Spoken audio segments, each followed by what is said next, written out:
the Islamic regime thought that October 7th would be the beginning of the end of Israel, but it was the opposite. October 7th was the beginning of the end of the Islamic regime and their version of the Islamic Caliphate. Today, I'm joined by Ali Beikzadeh, an Iranian-Australian activist and outspoken critic of the Islamic Republic, Islamism, and anti-Semitism. Ali's family left Iran in the aftermath of the Iran-Iraq War, and he was raised in Australia, a country he says gave him an extraordinary life. But Iran has never stopped being his ancestral homeland. Today, Iran stands at the center of one of the most dangerous conflicts in the world. So what does the world misunderstand about Iran? Why are so many Iranians standing with Israel? And is the West ignoring the lessons of Iran at its own peril? Ali, welcome. Thank you, brother. It's good to be here.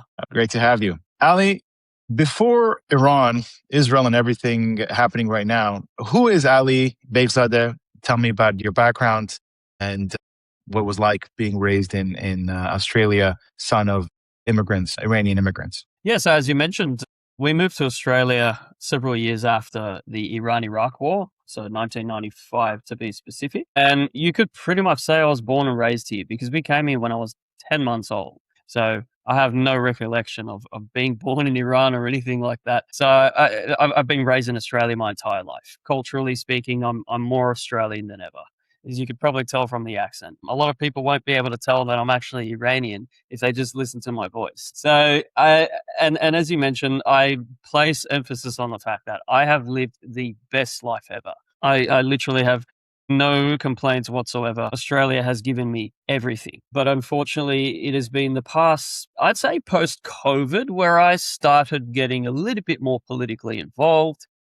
Be it either domestically or geopolitically more predominantly. And so I came to this epiphany that, yes, we do face a very, very critical tipping point where the entire globe, it's no longer just about the security of Israel or the freedom of Iran. We're at a global tipping point where we face the three most dangerous ideologies, I'd call them, the unholy trinity of neo-Nazism, Marxism, and of course, political Islam. And here we are today, and the fight continues. Now, your family left Iran after the Iran-Iraq War. What did your parents tell you about the country that they left behind? What did they tell you about Iran before the Islamic Revolution? It was a period of, between 1925 and 1979, it was a period of vast modernization, vast industrialization, commercialization. Iran was due to become the South Korea of the Middle East, but it is unfortunately the North Korea of the Middle East today. Iran had given women suffrage rights before Switzerland did. There was vast expansions taking place in terms of industrialization. It was one of the greatest economic powers of the globe at the time, exponential rise in by all means. Now, as far as my family were concerned, they were actually, to be honest with you, quite well off. We were quite well off even after the revolution. So, they had well-paying jobs and everything. But the only reason why they decided to leave Iran was for their children. And I know that was the case for many immigrants, of course. It's not like they want to leave their ancestral homeland. They're sort of forced to, whether they're a political refugee or just a typical migrant. Now, how did your parents view the Islamic Republic? What made them feel like this is no longer a place for us to raise our children? Well, first and foremost, starts with the lack of opportunity for their children. That's the most obvious one. But I think with that comes the actual human rights violations, the deprivation of the Iranian people being able to pursue them being Iranian. And this is where I place emphasis on the Iran versus the Islamic regime occupation part, because Iranians aren't able to be Iranian. And that is probably, I would argue, the biggest thing. If you're depriving an Iranian from being an Iranian, if you're depriving a Jew from being a Jew, then I'm sorry, that's not going to happen. We come from the oldest surviving nation in the world. You cannot tell an Iranian not to be an Iranian and deprive them from every aspect of being an Iranian, be it like the love of life, the celebration of life, the constant literacy and the mathematics, the science and technology advancements, entrepreneurships, and all these different aspects of being an Iranian that forces people to leave. In fact, I'm often interacting with people who have fled Iran, and you see they are the brightest minds, so much talent. It's unfortunate that they're forced to leave their ancestral homeland, and they have to unfortunately pursue that elsewhere. Not because they want to, but they're forced to. When Westerners hear Iran nowadays, they picture ayatollahs, hijabs, chants of death to America. You mentioned how different the image is of ordinary Iranians. How much does that bother you? What do you think is the greatest misconception the world has about the Iranian people? You know, Daniel, if I had to choose the most significant change, if I was a, I don't know, magician, and if I could click straight away something to change, it'd be the perception of Iran not being the same as the Islamic regime. So, as you mentioned, like a lot of people think of Iran and they think of the IRGC, they think of the Islamic regime. And part of the propaganda war is making people change their perception, making people change their rhetoric, rather. Because Iran is something that predates political Islam by several millennia. Iran is something that predates the IRGC and the concept of the Ayatollah and the Velayat Faqih by literally millennia. Okay, not one millennia, but millennia, like several thousand years. So it is unfortunate to witness the rhetoric that exists. And even many of our allies, and this is part of what I say a lot of the time, they might not intentionally mean it, but they would call the IRGC or the Islamic regime just Iran. And for those who don't know anything, they might not be sort of invested in the matter and the subject, but they won't be able to determine the difference. So it is our job to sort of differentiate between the two. That's what I see it to be. What did Iranians think they were going to get when they overthrew the Shah? Did ordinary Iranians understand what Khomeini ultimately intended to build? How did this movement promising liberation end in religious authoritarianism? We first have to stress that. I mean, this is the like quite evident of most revolutions, maybe if not all. It's always like a tiny minority.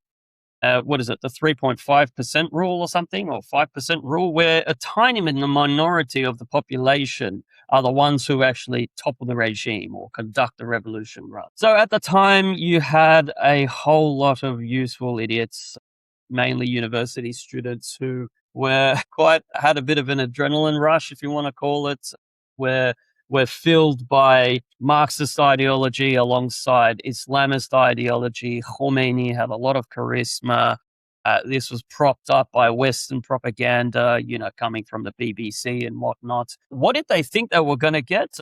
There were a bunch of idiots in the same way that it's the exact same replica of what we see at university campuses today. Young students falling for ideologies that they have no idea about. And I'll tell you what, Daniel, from someone like myself who comes from like a more left-leaning background growing up, I always say that it's an easy and dangerous trap to fall into because it's so attractive and appealing when you see these things. The propaganda machine propagated from that side of the political spectrum, it's so easy to fall into. It's a very attractive trap, and that's why they get into it. In the same way that in the 1970s, from the USSR and the PLO training camps and propaganda, it was easy for that small minority yet useful idiots to fall into that trap. And then after the 1979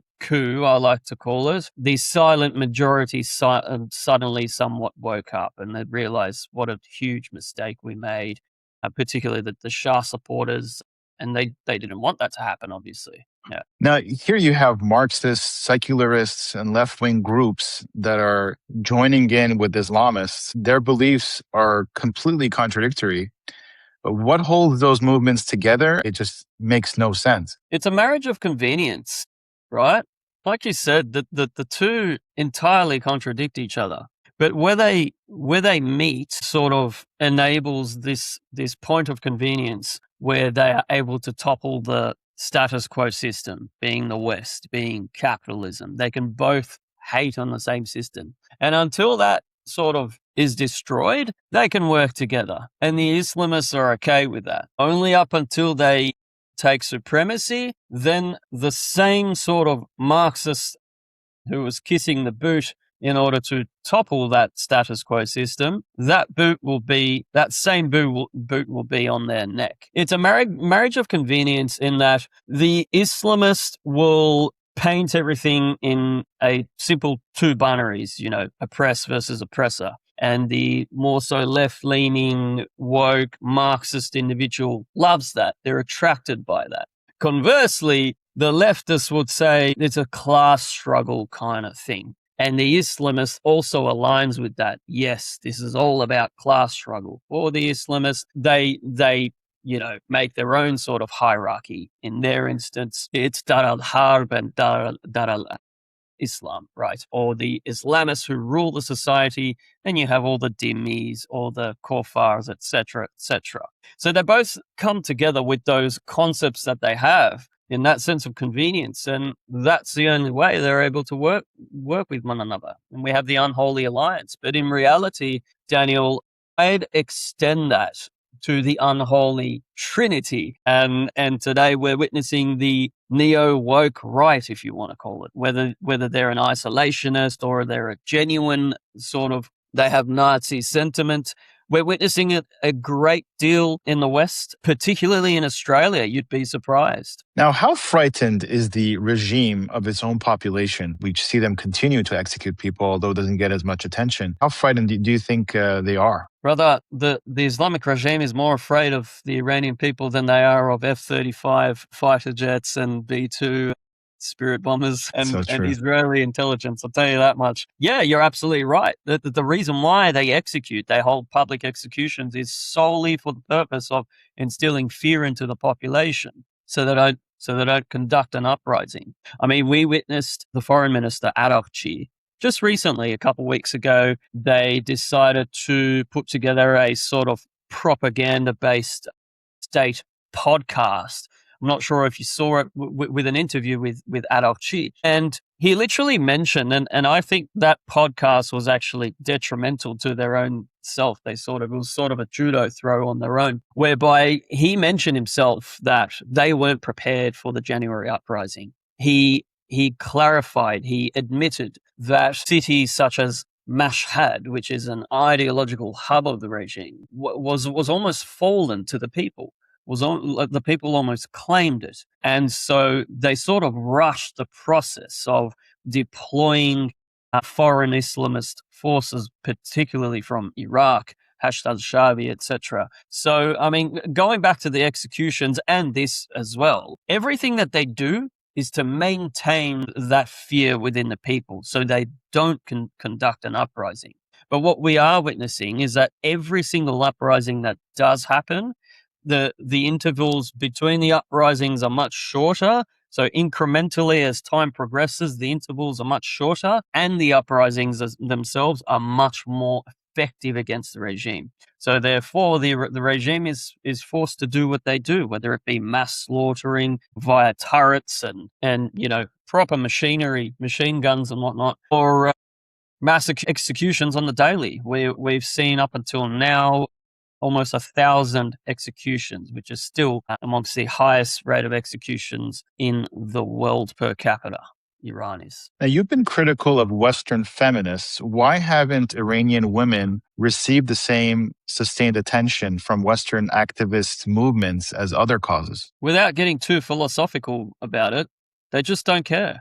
It's that simple. In these moments, as horrifying and grotesque as it is to witness the hypocrisy and the abhorrent moral attitude of these individuals, I mean, they don't have to be quote unquote feminists. But what I actually enjoy seeing is these people revealing themselves, exposing themselves, even those who proclaim that they are against the regime. But when push comes to shove, their anti-Israel sentiment comes first, anti-Trump sentiment comes first, their anti-Western sentiment comes first. It's like a hierarchy for them. They might oppose the regime. They might be like, oh, I don't like the Islamic regime. They do this and they do that. But when it comes down to it, if I'm all about hating Israel, that comes first. Same story with these so-called feminists. They don't care about the women of Iran. They don't care about the women of Afghanistan. They don't care about the women who are being oppressed on the daily, being lashed for singing, being raped in prisons according to their own religious doctrines. Is entirely this is not rare cases. This is protocol that the regime conducts. These so-called feminists are nowhere to be seen. But as long as Israel is involved, you'll hear them all the time. That's very true. And when it comes to Gaza and Palestinians, you hear that all the time. When you barely hear about Iran and massacres in Sudan and Nigeria. I mean, the hypocrisy, the double standard. How do you feel about that?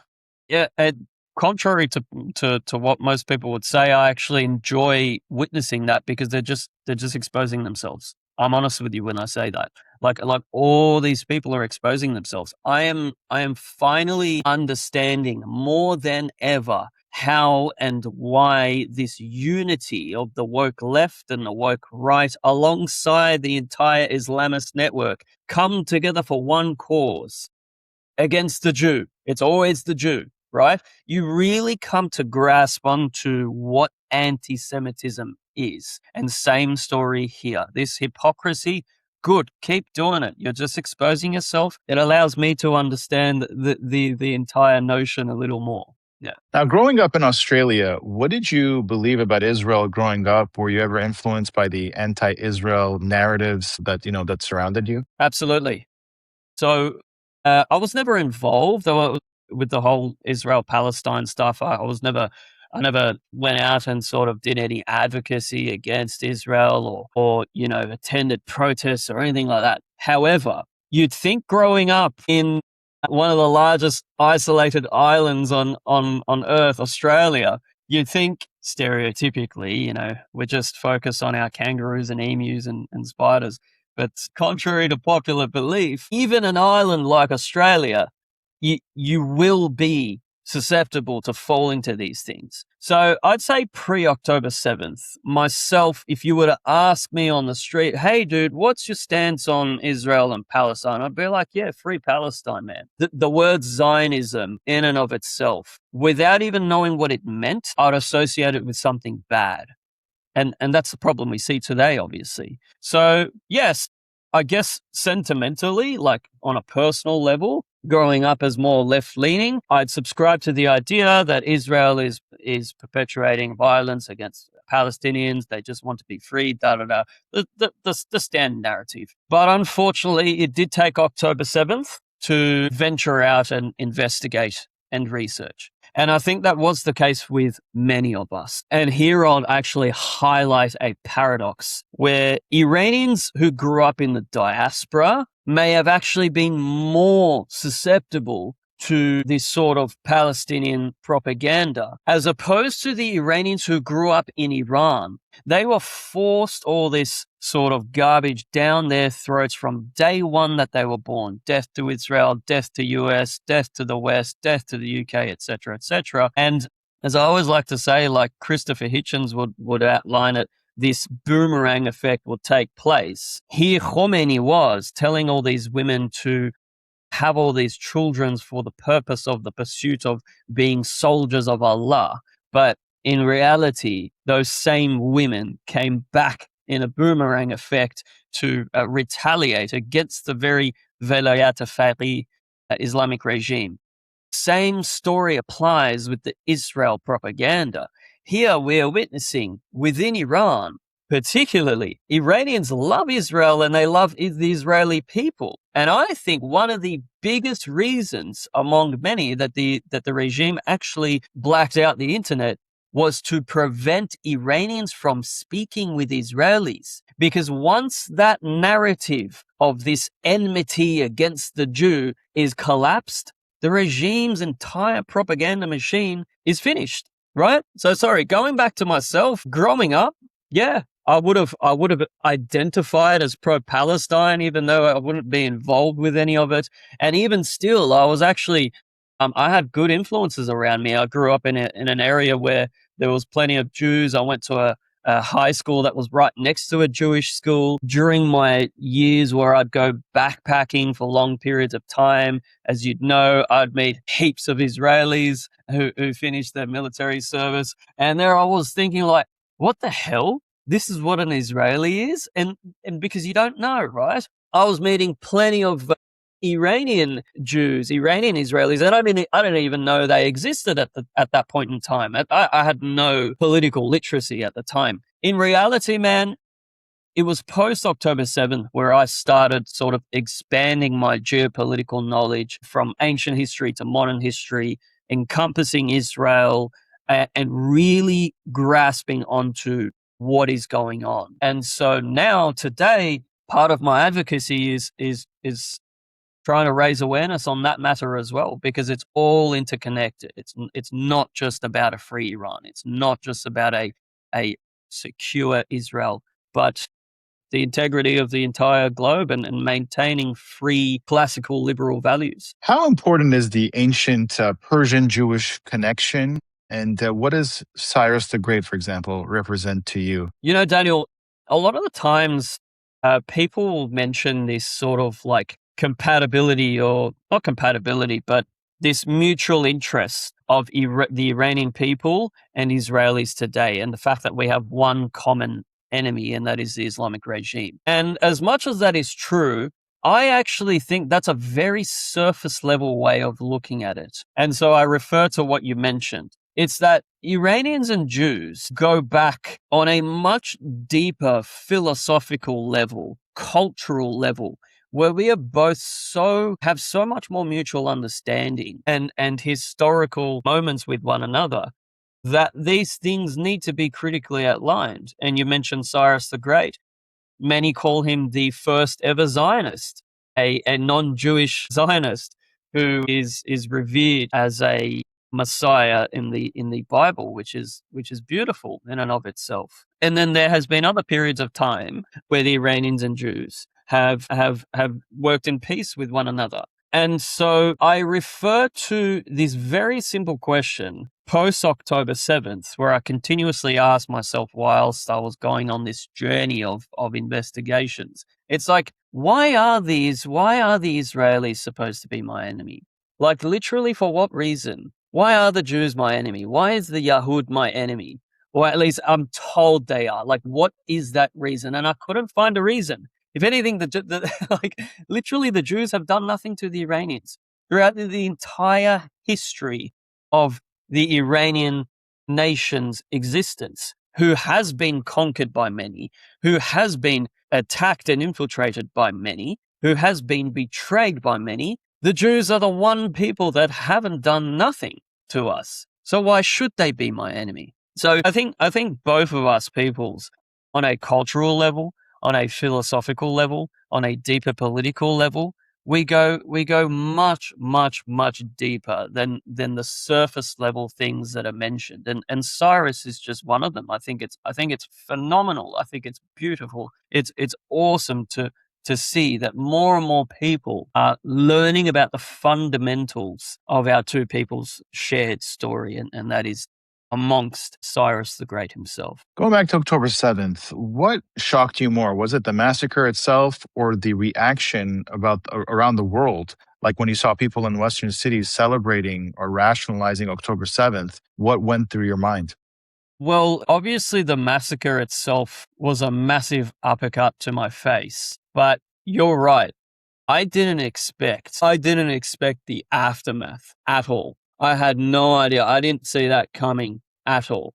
And honestly, Daniel, that was probably my awakening. It wasn't necessarily October 7th, the massacre itself, that like woke me up to the dangers that are amongst us in the West. Okay, so that woke me up to the reality of the Israel Gaza, the Israel Hamas issue, and really the threat that Israel faces. However, what woke me up to what the entire free world in the West faces was the aftermath, the reactions that we're witnessing, the university campuses, the ongoing protests that are literally standing there protesting, or rather, they're not even protests, they're in support of Islamist regimes, the IRGC, Hamas, Hezbollah, Houthis, etc. Here I am living in Australia. I refer back to my great life I've lived in Australia,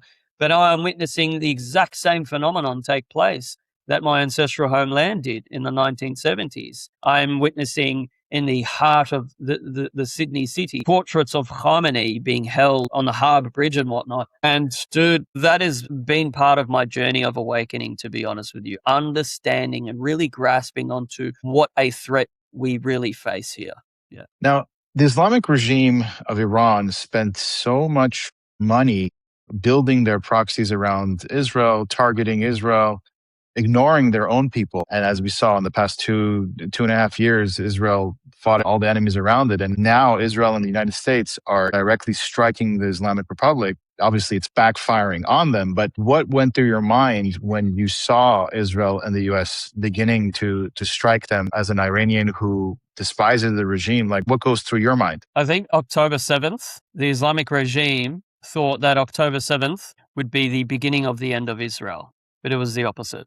The October 7th was the beginning of the end of the Islamic regime and their version of the Islamic Caliphate, which is an imamate in the Shiite sense. When I first witnessed in the 12-day war in June last year, for the first time ever, direct strikes being taken against the Islamic regime, a sense of hope that this might actually be it. This might be the first step in which, after, eliminating much of Hamas, Hezbollah, and Houthi apparatus, including militias in Iraq and Syria, this might be the actual first step, the beginning of the very beginning of the end of the Islamic regime. And we're witnessing kinetic reinforcements, military kinetic reinforcements take place. Comes February 28th and March the 1st this year, Khamenei is taken out. I will, dare I say, March 1st this year marked probably the most therapeutic day for Iranians ever. I'm not joking when I say that. Like, it was such a memorable day in my life. And again, I grew up here in Australia. The emotions that I witnessed on that day from my fellow compatriots, who, especially those who had just left Iran recently and they've known that Khamenei is being killed, eliminated. It was a level of euphoria that I just cannot describe, mate. That day was truly phenomenal. And it was the beginning of hope, really. It was the beginning of just being able to fathom this idea, and Iran, a world without the Islamic regime, a world where in Australia will not be lectured by someone who grew up in the most progressive area in Sydney, not Iranian, and being dictated to and being gaslit into telling me, an Iranian, that the Jew is my enemy, not the people who are oppressing my people. All these thoughts come to mind, and that continues today, Daniel. And amidst all these things happening, all the political theater, all the so-called negotiations, the regime is slowly but surely weakening, and I do foresee collapse, be it tomorrow, 6 months, 1 year or 2 years, I cannot tell you, but I do foresee collapse. I'm absolutely certain of it. How extensive is the regime's influence outside Iran, the propaganda that they spread around the world? Is the Islamic regime better at manipulating Western opinion, do you think, than most Western governments realize? Definitely. Every day I'm told the Jews run the media, the Jews run the world, the Jews this, the Jews that. God, I wish they did. Yeah. They're doing a very trashy job, I'll tell you that much, mate. That's my criticism of Jews. Not good PR, not good propaganda. So yes, they have infiltrated, and this was actually part of I'm not sure if you know, but post the Bondi terror attack, last year in December, we have had the Royal Commission, the Commonwealth Royal Commission into anti-Semitism and social cohesion in Australia. Now, that's still ongoing, but in short, it has been an absolute shambles. And my submission that I made to that Royal Commission, it was around 50 pages, was outlining the very infiltration of the Islamic regime, particularly and the Muslim Brotherhood network within Australia and Western nations, such that they have infiltrated educational institutions, religious institutions, particularly Islamic institutions, schools, and the media. And that has been part of their sort of game, their propaganda game. But for the past decades, it hasn't started post October 7th. They actually started this many decades ago. Arguably they started in the 1920s after the collapse of the Ottoman Empire. So the Muslim Brotherhood network in Egypt sort of derived this idea that, okay, we need to infiltrate once again. We need to come back to power. So it all started back then. None of this stuff is recent, right? It's not post October 7th. October 7th was just the kinetic action that they made. So then they're like, okay, now we need to really splurge everything out, our propaganda, everywhere throughout the West. They have heavily embedded themselves everywhere, and it is scary. But part of our job is fighting that propaganda war on the Iranian front, on the Jewish front, and no matter what, we are still outnumbered, but we continued. A regime like this genuinely be negotiated into moderation, meaning can you make a deal with a regime that is motivated by Islamism, that they believe that they're acting because the Quran or Allah says that they should act this way, because they believe the Mahdi is going to come? What actually defeats an ideology like Islamism, and will they ever give up their ambitions? You're going to show these guys strength. They won't respect you with weakness and negotiations. They're great at talking. They're great negotiators. That's their job. That's their gig. Peace through strength with these guys. It's the only way. As you mentioned, this is a 1400-year-old ideology where they know that they have very, very, very good manipulation tactics, and they will perpetuate that as much as possible. They will delay you. They will use time to their advantage in order to win. But in reality, no matter how much you negotiate, no matter how much you bomb them till they're on their knees, but if they still exist, that ideology of martyrdom and Mahdiism, as you mentioned, will still exist in their psyche, no matter what. And for them, what makes them so dangerous is that they love death, right? They love death more than we love life. So whether they're eliminated or not, they're martyrs.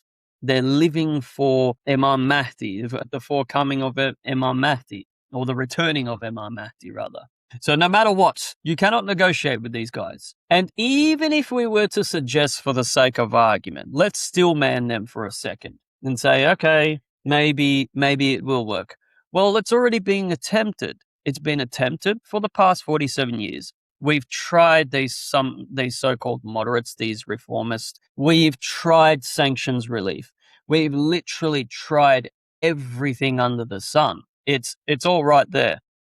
So it doesn't work. All these things have been attempted. It's not even me suggesting like, no, we shouldn't even give it a crack. It's all been tried already.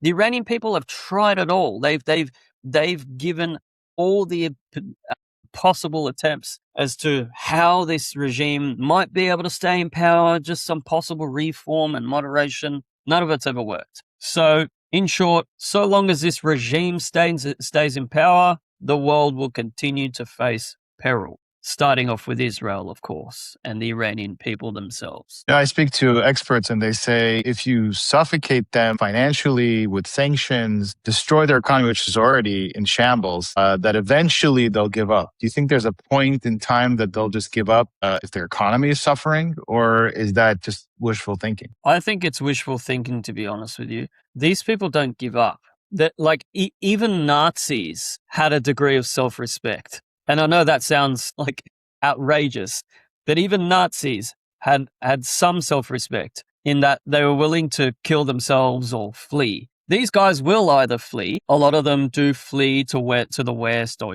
Russia, etc. But with the money that they've stolen from the Iranian people, but they are not willing to give up. And again, the evidence exists. You have numerous different clerics, IRGC commanders in chiefs over the decades come out and proclaim that Iran means zilch for us. This entire cause, we gave many martyrs, so-called martyrs, in order to sort of establish the Islamic regime. And for us to go means that we will take Iran with us. We are willing to take millions of the Iranian people with us. We are willing to level Iran to the ground if that means we must go. So no, that they won't just give up arms. They won't just lay down and surrender. They don't work this way. This is not how the psyche of the Islamist operates. It's just not a rational, and this is part of our problem, Daniel. Here in the West, we have a problem with assuming rationality with an Islamist. Now, yes, they're very well educated. They're very smart and intelligent people, but they're not rational. There's a difference between being smart and rational, right? These people are not rational. They're not really willing to sit there and really rationalize things with you. So don't bother trying to understand what their thought process is. It ain't going to work. Simple as that. I want to ask you about Bondi Beach. What went through your mind when you saw that attack happen? Did it surprise you? And do you think that there should be concern about Australia, especially other anti-Semitic attacks? What are your thoughts on the future of Australia when it comes to these things? Man, 14th of December 2025, I will never forget a single moment of that day. And I'll tell you what, before 6:30 p.m., that was actually a great day. It was a great day. And I know many Jews can say this too, because it's the first day of Hanukkah. So everyone was having an awesome day. I was having a great day. Why? Because I was actually talking to many Jews and Israelis about the future prospect of, free Iran and Israel and Iran having peaceful relations with one another.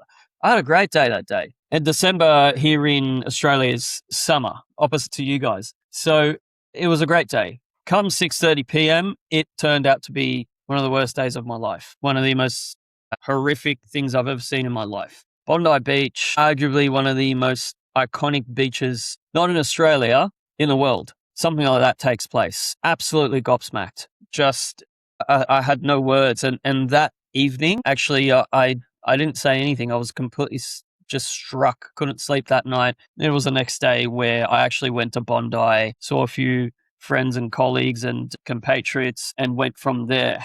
Do you know what? I'd say that within 24 hours of the Bondi terror attack, I actually thought that this might be it. This might be the moment that Australia wakes up. And I was proven wrong within 24 hours for several reasons. From journalists to the media to politicians to our own Prime Minister, not even being able to lay out the root, the crux of the issue, talking about far-right extremism and whatnot. None of these individuals mentioned that this was an Islamic-inspired attack against the Jewish people. None of them. Many individuals, unfortunately, straight away, you would have seen this. This was a false flag operation, a Mossad agent, and all these other things under the sun. And we're still hearing new theories every single day, mind you. It was within 24 hours, to answer your question, that I lost hope again straight away. I'm like,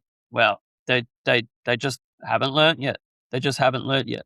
But at the same time, I will say this. A lot of the times we focus on a puddle of negatives as opposed to an ocean of positives, rather. The number of people who have come to me, be it anonymously online or even face to face, that come to me and interact with me and say that, thank you for what you do.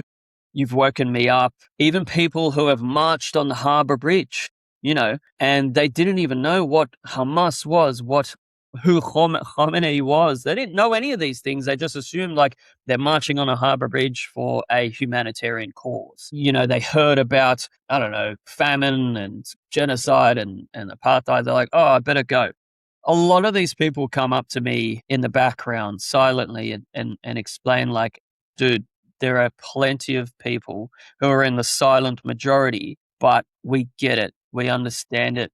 Thank you for waking us up. Thank you for making us question these things and not just fall into this trap. A lot of the days I do lose hope. I am quite a pessimistic person, I'll tell you that much. But at the same time, what does inspire me is seeing those who are not Iranian, not Jewish, but constantly come to you. And not only for your guidance, but explain that we're with you.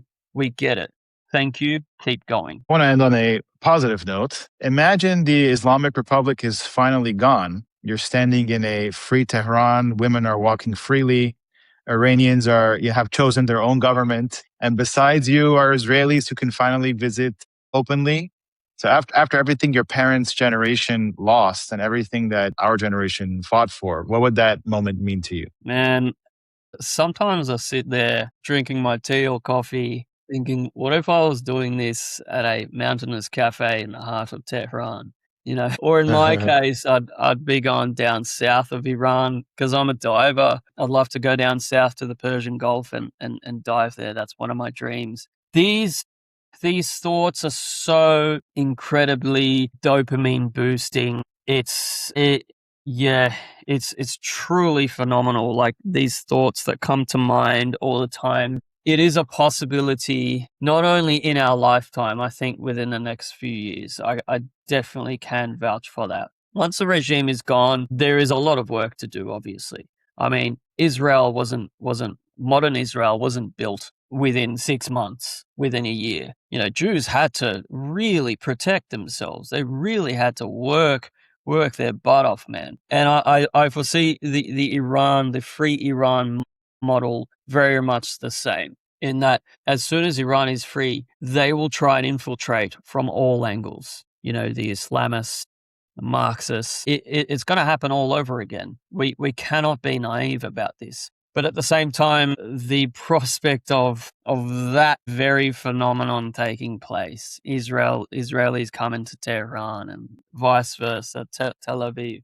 It's an incredible thought, I'll tell you that, and I do look forward to it happening very soon, sooner than later. Ali, I want to thank you for your time for this amazing conversation. How can people find you on social media? Anything you want to plug? You're more than welcome to. On Instagram, I'm Ali_Green and Wild. Twitter, same thing. Ali Green and Wild, no underscore. Facebook, same thing. YouTube. I just started a YouTube, to be honest.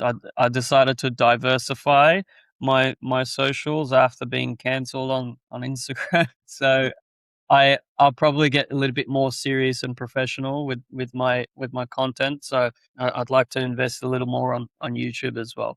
But yeah, Ali_Green and Wild. That's my main tag everywhere. Yeah. Thank you, Ali. Wishing you the best, and hope to meet with you one day in Tehran, if not in Tel Aviv or Absolutely, in Australia. brother. Thank you. All right. Take care. You too, mate.